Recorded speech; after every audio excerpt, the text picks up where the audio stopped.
Okay. Get rid of this, rid of this, rid of this. Okay.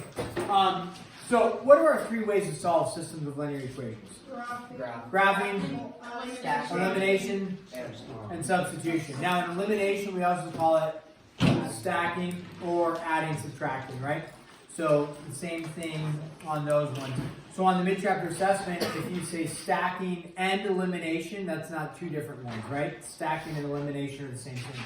So you'll need to make sure you have graphing, substitution, and then one of the three things we've described for the third one, okay?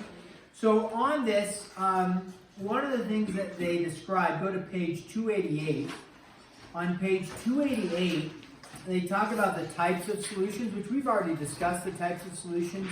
The only thing that they add on here is some mathematical terminology that would describe these solutions with a little more detail.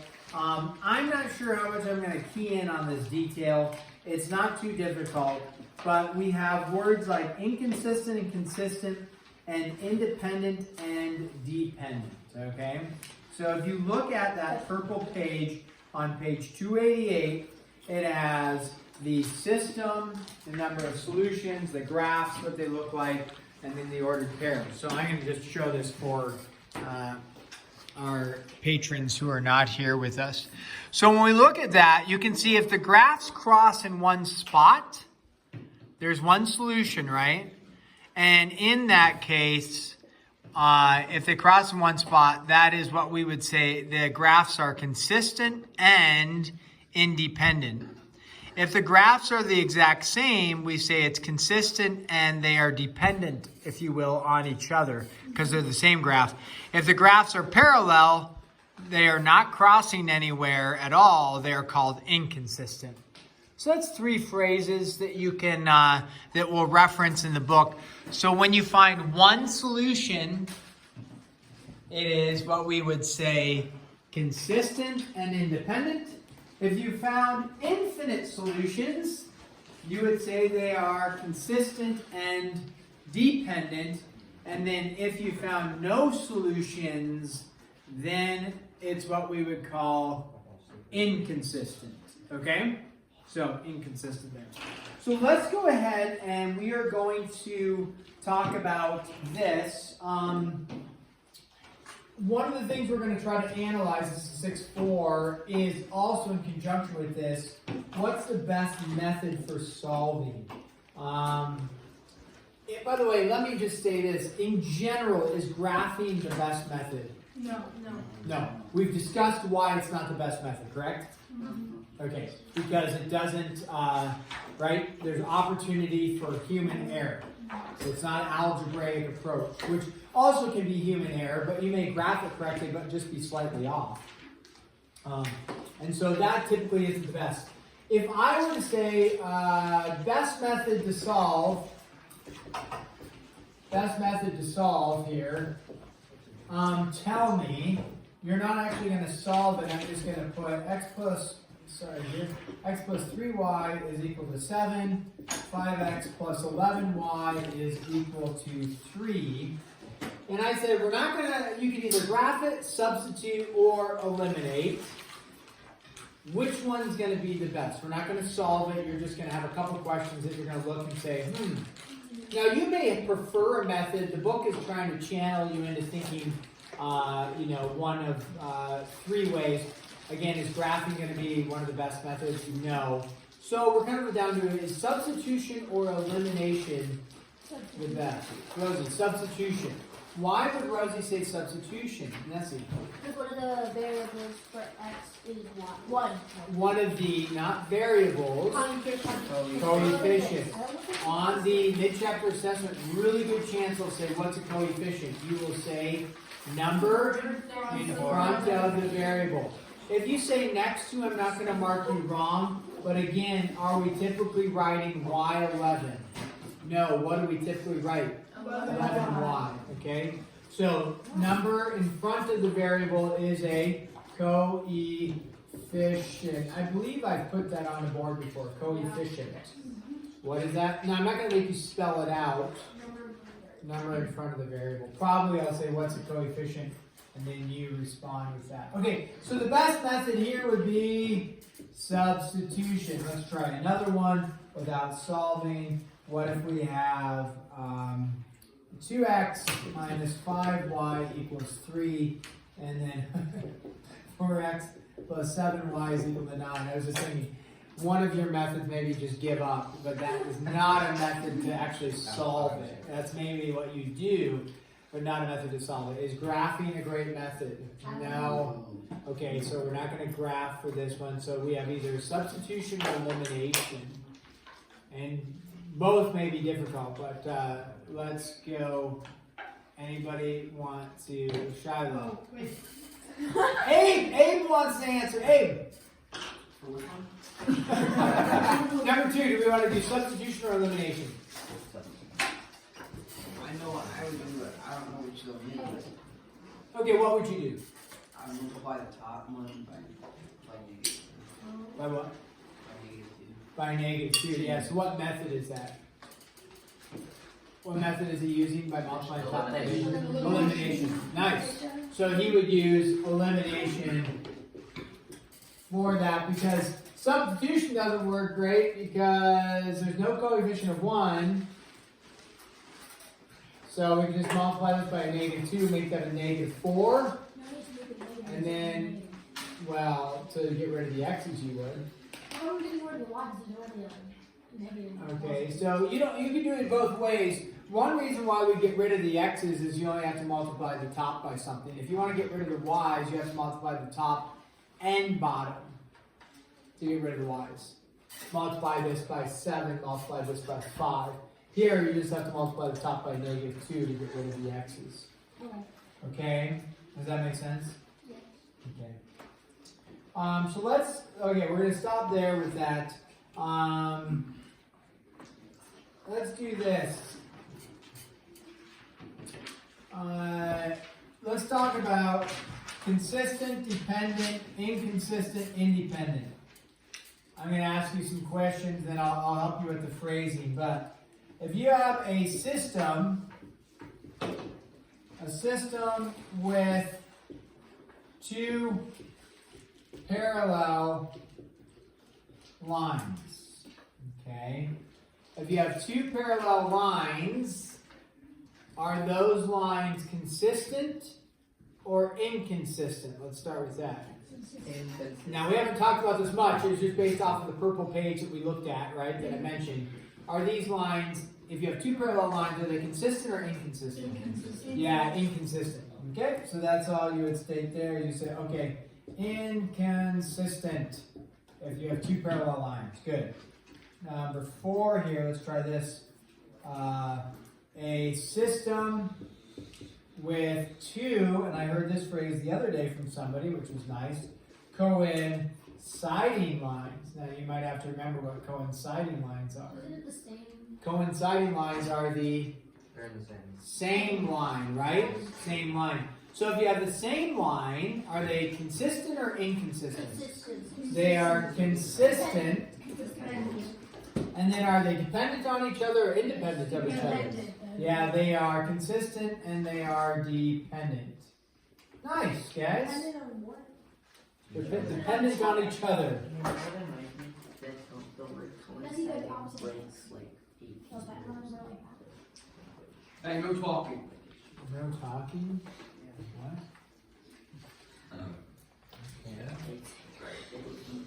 A system with 2 intersecting lines. This is the last one we're going to do like this. Sorry, that got a little sloppy on the S. A system with 2 intersecting lines, meaning 2 lines that intersect. Consistent. They are consistent because they have, by definition, they have an intersection point, so they're consistent.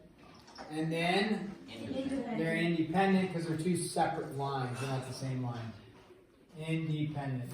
For the first one, like 2 parallel lines, do we not write dependent and independent? No, they're just inconsistent. There's no dependency or independency. They're just Inconsistent, that's it. Okay, so we've analyzed that. Then you're going to have some problems. Do you want to review a solve by graphing one? Yes. Okay, because you will have to do one of those. So let's do this. Solve by graphing. I'm not going to make you get graph paper out, but if you have some, that's fine. I am going to just sketch the graph here. Number 1, we'll call it, or no, this is number 6 for examples. So they say graph this. They're going to have x plus y is equal to -2, and then they're going to have x minus y is equal to 4. Okay. We've talked about how to graph.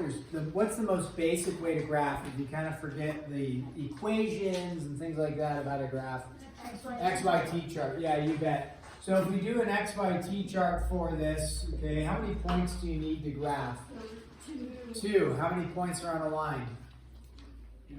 Infinite. Okay, so 2 points, all we need is 2 points. So let's pick, what are 2 easy points I can get here? 3 and 1. 3 and 1? Oh, it goes on. 2. Two? 3 and -1. 3, -1. I was the same Okay, random number. let's start with 0 for x, okay, and then you get out -2 for y. That's called our intercept. That's the most easy one to find. Then the other intercept is also easy to find. -2 and 0 in this case. You plug in 0 for y, you get out -2 for x. Okay. Now there are other options. I think somebody said at the beginning 3 and 1, which would not be another option because 3 plus 1 is 4. I guess so. That wouldn't work. But maybe I heard somebody else say -3 and 1. Maybe that's what I heard. Nobody. Somebody. So yeah. Anyways, you could do that as well. But just plug in something for x, get out something for y. Plug in something for x, get out something for y. Or plug in something for y, get out something for x. Okay, over here, another method though would be to solve for y. And when you solve for y, that puts it in, what format is that in? Not y-intercept form, slope-intercept form, which is also very straightforward to graph if you know how to graph.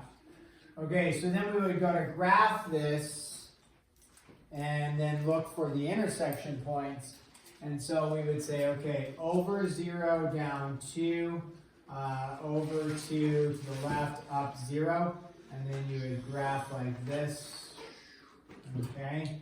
And then you would say this one, if it's in slope-intercept form, if it's solved for y, you look at what's my y-intercept for this? -4, so we go down 4. 1, 2, 3, 4. Got it. And then what's my slope for this equation? 1. So I go up 1, right 1, up 1, right 1, maybe something like that. And then we would, graph it like that, a little bit off. Okay, so it looks like we don't have grids on here, right? Grid marks, grid lines, but where does it look like they intersect potentially? 1, -3. 1, -3. Okay. And if you plug those in, you can check and see if you were correct.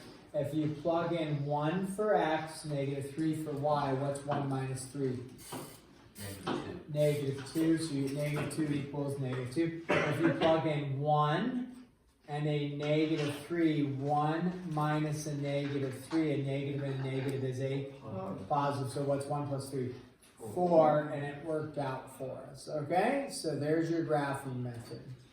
Okay, now you have a couple problems that will say solve by substitution, solve by elimination, and then you're going to have several problems that are just going to say solve, and then you're going to classify them as consistent or inconsistent, so on and so forth.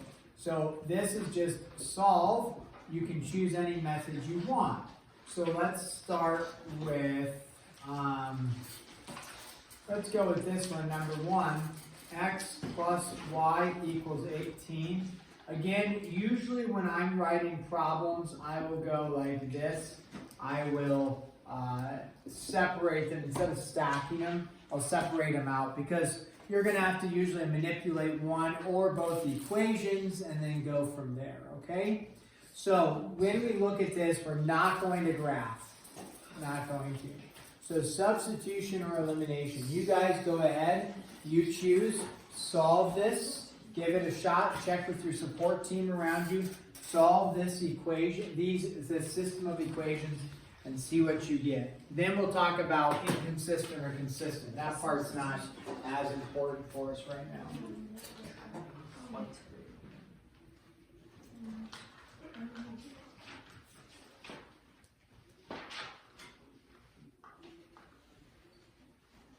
Nice graph there, man. You really know Okay. If you two can't focus, I'm gonna separate you.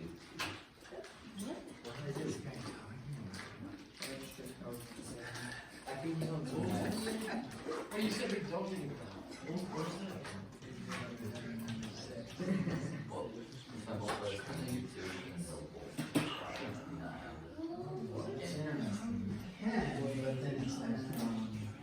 I mean, you can do that and it'll cancel out. And then what do you recognize? What do you get over here on the left side? So what's nothing? Okay, so that's 0.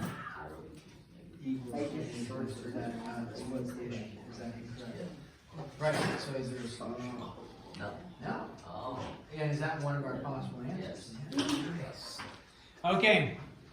So in the interest of time, we're going to move forward with it. So Mr. Hobby in the back, he said, hey, I'm going to do the elimination method, and therefore I am going to multiply, what Mr. Harvey did is he multiplied the left side by, if he's going to do the elimination method, what would he multiply the left side by? Negative 2. So he multiplied the left side by a negative 2. When he did that, what he ended up with was a new equation, which was negative 2x minus 2y is equal to negative 36. He then took the second equation and he put it underneath, and he said, okay, now I'm going to add them together. And so a negative 2x and 2x is 0. Negative 2y and 2y is 0. Now it's causing some confusion because it's like, where'd my variable go? So then we got negative 26. So there's some confusion, but he said, yeah, I got out 0. There's nothing left, so 0. And it equals negative 26. And he said, that doesn't equal. 0 and negative 26 don't equal. Perfect. If they don't equal each other, what's my answer? No solution. No solution. So what kind of lines are they? Parallel lines. So I have two parallel lines, and they don't ever cross. Therefore, your answer wouldn't work, right? Because this line is parallel to this line. You may not have recognized that, but they are. They're never going to intersect. Therefore, are you going to come up with a solution? No, so if you get something unique like this, kind of weird, it's like, well, that's weird. It's not true. It's going to be no solution, which means lines are parallel. So, consistent or inconsistent? Inconsistent. Inconsistent. There you go. The book's going to ask you to throw that in there. Inconsistent. Easy. If they're parallel. Okay, now not all of them are going to be no solution. I just threw one on there because we haven't really worked with one that was no solution, at least not in the examples in the last few days. Oh, that was number 7, by the way. Whoops, not number 1. Okay, number 8. Let's do another one here. Do you want one that's going to end up with potential fractional answers? No. No! Yes. We need help. We need help! We need help! Please! Okay. 4r plus 3s is equal to 9. Here's your first equation. R minus 5s is equal to 6. I'm giving you the pro tip. It does have an answer, and the answers are fractional. Wait, that's 3s, not 5. 35, right? What's 5s? He literally What? said. Is that Calm down. What? Is that 3s? Man, this guy is hot today. Is that I think he 3s? is He this said way. it was 3s. Okay. Is that 3s? Can they kick them out? I'm not the only What else would it be? 35. Yeah. Did you hear what I was But the saying? type of equation, I guess, would be. Yeah, so it may look like that, but I would go with the logical thought process and the listening auditory processing, which was 4r plus 3s equals 9. And then I'd look over at the other side and see that the 5 with the s doesn't look like an SS. It looks like a 5s as opposed to an SS. Which would be really weird to write an SS, so they're implying that we're using the variable s in the equation. And therefore, Gravity is Thank you. therefore, if you put 35, that was an illogical choice. so. Understandable how you came to that illogical conclusion, understandable, but it's still illogical based off of all the other information that you just brought in. I wasn't, okay, maybe I was writing and I wasn't listening, but that. Also a key, I was writing but not listening. That's another key part of this illogical conclusion. That also looks like. How's the pop turn? It's terrible. But it would not make a ton of sense that we have two equations with only one unknown in both of them. That doesn't make any sense. Yeah. That doesn't make And it sense. still could be possible that we do that for a logical conclusion. You're gonna stick with this logical conclusion for this. You're gonna end up with the fractions. Fractions. So I can choose whatever, like eliminate. I will never choose graphing until I have to, but I can choose elimination or substitution. Yeah, on the mid-chapter assessment, I'm gonna make you do one with graphing, one with substitution, one with elimination, and then, like a few of them, it's like just choose which method you wanna do. And you can do. I don't know if that is the answer. I think it's a different fraction. Yeah, I remember that. What method did you choose? Substitute. Yeah. You did substitution? Okay, I'm gonna start slowly doing. Did you add the 5s over? Yes, I did that. You added the 55 over? Good. Yeah. There, how does that look? Does that still look like a 55? No. Oh, that looks better. See, yeah, I think that's how you choose it. There we go. Oh. Alright, so I said 5s plus 6 I get equal what to r. I did it. And then wherever I see an r, I'm going to plug in the 5s plus 6 plus 3s equals 9. Does that look better than it doesn't look like a 35 anymore? I It's mean, like a it's still. 3! That's threes. Yeah. That's the same how many activities are there? Is this hot? No, it's not. Yeah. I hate it when I figure out what you know. Okay. I don't think so. Not like them. Okay, quit touching each other. He's trying to fix my pen. Okay, yeah. Uh-huh. So, That shit is hot. alright, what'd you get for an answer, Ethan? Yeah. Oh, okay. Keep going, my friend. Alright. Your job here is to do work, not to grab each other's pens I and, got an answer. you know, whatever it is. Redo it. Are you doing that? Not if I'm already dead. Okay, did you get 20s plus 24 plus 3s is equal to 9?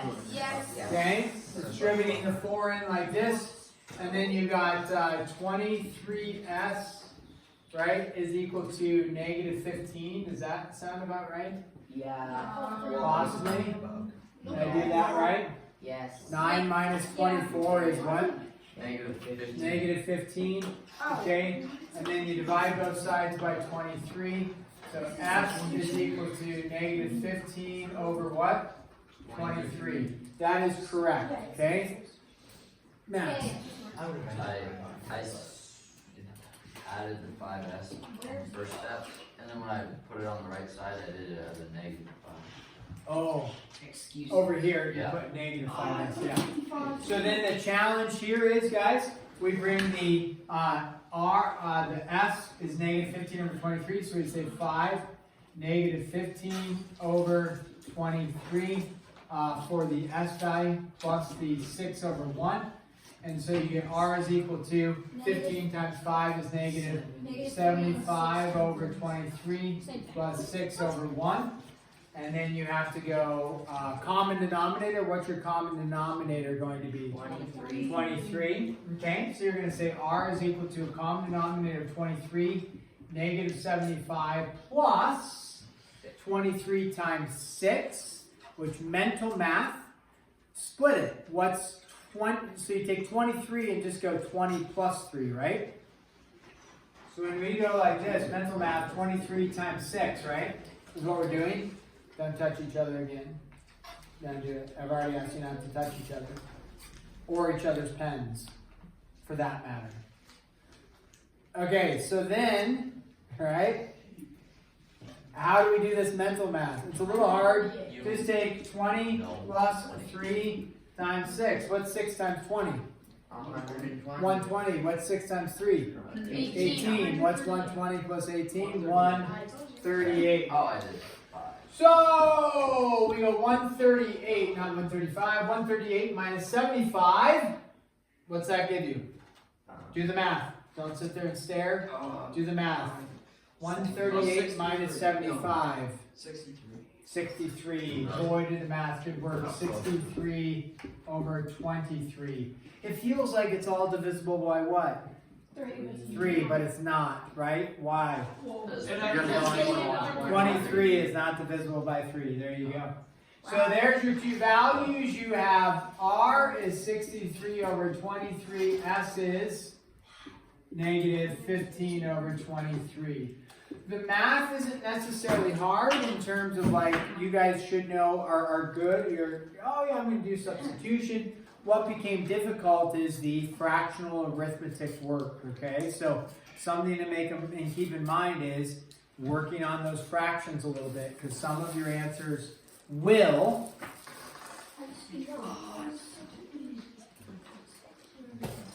have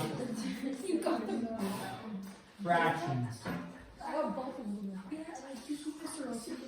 What's wrong? You may.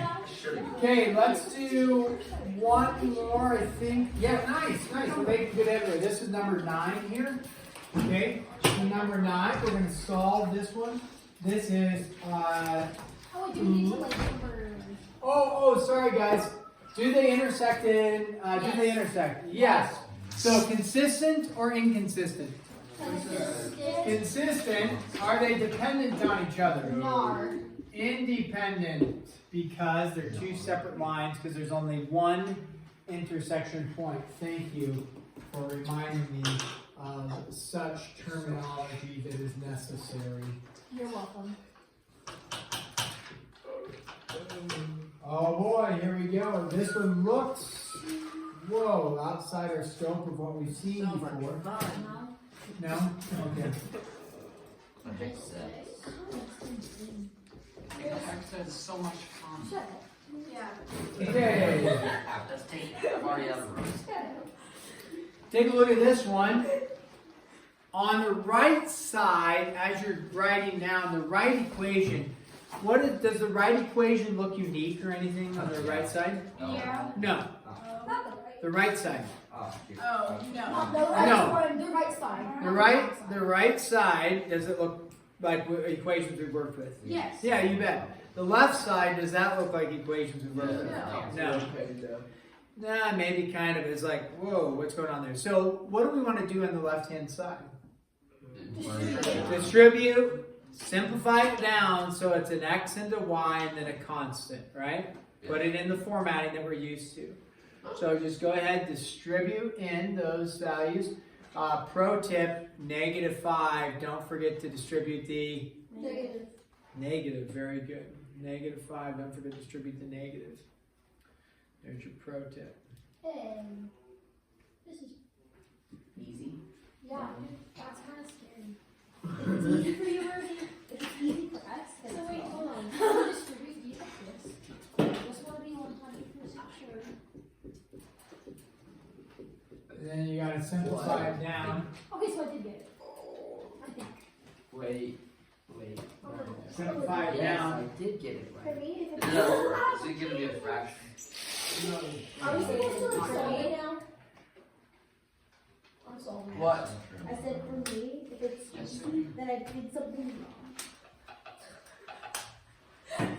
That was my Is it- process. yeah, it is. Yeah, that's the basic of how I do that. It's easy for me, I do something wrong. Oh. I'll see if I got it right. Um, Distribute it to this one.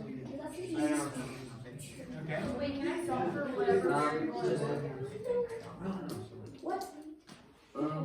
I would flip around. Why did you change the 2 Y's? Oh, then you're trying to do the substitution now? What? You flipped Oh, it. yeah, You could. No, I might I not think I did know. that wrong. it's gonna be We're gonna find the out. same. Keep it -3 x with 2 Y's. So Mr. Olson. Are you gonna go on this? if something's easy for me, it's most likely hard for everyone else. If I can solve something in 5 seconds, it's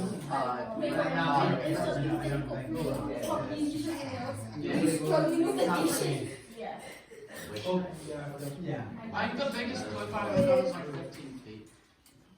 I was gonna say I'm like, It's I not can't. full like Mr. Olson. so long that we're animals, right? yes. So, I haven't seen it for like 8 years, but it was like you go off the cliff and you know it's 15 feet down and you kind of land. Oh, yeah. I mean, you're not. This is your body background. What to do next? so It's Mr. not, Olson, right? What? is that the same? Is that no? Or, no, I mean, Okay, here we go. Let's take a look at this on the left-hand side. And then you guys go ahead.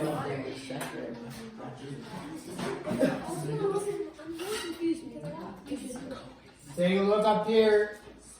Okay? You got negative 3x, 2x minus 5x, negative 3x, and I'm going to add the 5 over. You get negative 3x plus 2y is equal to 8. Now, do you want to do elimination or substitution? Wait, elimination. that 5 is negative. No, but you just You add the 5 over. And, I did. so you want to do elimination or substitution? That's what I did, so I just want Well, yes, but I would not. Why wouldn't I do substitution? You could, because there's no variable, or because there's no coefficient of 1, and then 3 doesn't go into 2, 2 doesn't go into 3, right? If you're going to try to divide everything. So what might I do? Eliminate. Why do you have time by 1? So can I, It's like negative one. yeah, you can. if I go to do elimination, I want opposite what? Signs. Yeah. So times So by multiply it by negative 1. If I multiply this by a negative 1, I'm going to get 3x minus 2y is equal to negative 8, Aren't they right? just the same number?